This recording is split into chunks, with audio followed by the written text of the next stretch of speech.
Rory McIlroy just destroyed the PGA Tour's billion-dollar plan, and he did it with a smile. He didn't yell. He didn't threaten. He didn't storm out of a press conference. He sat down, smiled slightly, and said 7 words that have tour executives losing sleep right now. And the worst part for them? He's completely 100% right. Welcome back to Analysis PGA. If you're new here, we break down what's really happening in professional golf. Not the press release version, the actual version. Hit subscribe right now, because what I'm about to show you changes how you watch every PGA Tour event for the next 2 years. Let's start with something you need to understand before anything else. Rory McIlroy is not just a good golfer right now. He is the most powerful active player in this sport. Back-to-back Masters titles. 6 majors total. A Players' Championship. In 2026, he has finished outside the top 20 exactly once. Once. That is not a player you ignore. That is not a player you argue with publicly and win. So when a man like that walks into a press conference at the Memorial Tournament and drops a statement that directly contradicts the PGA Tour's entire future strategy, you stop, you listen, and you ask yourself, how did it come to this? Stay with me, because I'm going to show you the exact moment the Tour's plan started cracking, and it's not where most people think. Here's what the PGA Tour is actually building right now.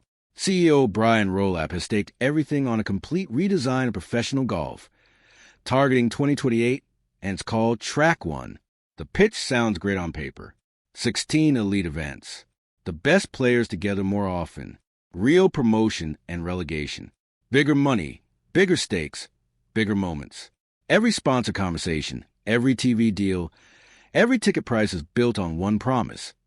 The stars show up, consistently, predictably, together. Simple, right? Except here's where it gets uncomfortable. And this is the part the Tour does not want you thinking about. This week at Muirfield Village was only the 4th time all season that Rory McIlroy and Scottie Scheffler, the 2 best players on the planet, have been in the same field. 4th time, through a signature event calendar that was literally designed and sold to broadcasters and sponsors on the promise of delivering exactly that. 3 of the last 3 signature events before Memorial? Neither of them. Both absent. Jack Nicklaus stood at his own tournament and said publicly he is not in favor of what the Tour is doing right now.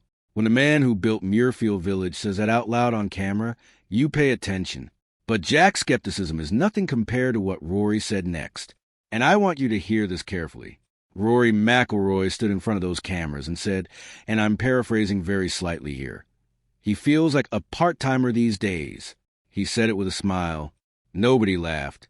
This is his 6th regular PGA Tour event of the season. 6, and then, without hesitation, without any diplomatic softening, he said it plainly. He will continue to pick and choose events even after Track One launches. His DP World Tour commitments across Europe and the Middle East are non-negotiable. His preferred schedule is 18 to 20 events globally across both tours. And then, this is a line that should have made every executive sit straight up in their chair. He said he would back himself to keep his Track One status on a limited schedule without changing a single thing. That is not a complaint. That is not a negotiation. That is an ultimatum. Now here's where Analysis PGA gets really honest with you, because the Tour's response to this tells us everything. Everything. I'll get to it in a second. Think about the corner the PGA Tour is standing in right now. If they push back on Rory, if they try to force participation requirements, they are picking a public fight with a back-to-back Masters champion at the absolute peak of his powers. A player who can point to how Tiger Woods manage his schedule and ask, completely legitimately, what's the difference? That fight ends badly for the Tour every single time. But if they do nothing, if they let Rory publicly announce their system doesn't apply to him, and then just move on, then every other elite player with scheduling flexibility watches what just happened and draws their own conclusions. The precedent is set. Track One becomes a structure that applies to everyone except the players powerful enough to ignore it. Scheffler has skipped multiple events this season too, for times in the same field. The Tour's 2 biggest names are already operating outside the spirit of what Track One is supposed to deliver, and the thing hasn't even launched yet. Industry analysts have called this dangerous territory. Not fans, not Twitter, analysts watching the money move behind the scenes. Here's my honest take. And this is what Analysis PGA is always going to give you. No spin, no both sidesing things to death. The Tour created this problem themselves.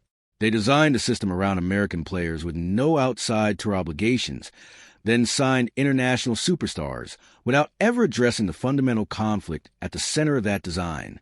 Rory didn't build this trap. He just walked into a press conference and described out loud. And Rory's logic? It holds. Completely. Fewer events, better results. Cleaner preparation. A body protected for another decade of major championship contention. The data from his own season proves his approach works. What's he supposed to do? Ignore the evidence and play more events to make a tour structure work on paper. The board meetings are coming. Rolapp has committed to structural announcements before the Travelers' Championship on June 25th. What those announcements say about star availability, whether there's a carve-out for globally committed players, whether Track 1 quietly becomes a two-class system that will define professional golf for the next decade. I'll be covering every announcement in detail right here on this channel. So if you're not subscribed yet, do it now. Tap subscribe. Turn on notifications. Because the next few weeks are going to move fast. Drop a comment below and tell me, do you think the Tour figures this out before 2028? Or is this the crack that just keeps getting wider? One thing is certain after this week at Muirfield Village. The PGA Tour's most ambitious restructuring in a generation is being stress-tested in public by the most powerful active player in the sport. And the answer they give, not eventually, not someday, in the next few weeks, will tell us everything about whether this new structure is genuinely built to last, or whether it was always going to bend the moment the biggest names decided not to fall in line. Rory already made his decision. Now we wait for theirs. Analysis PGA. See you next week.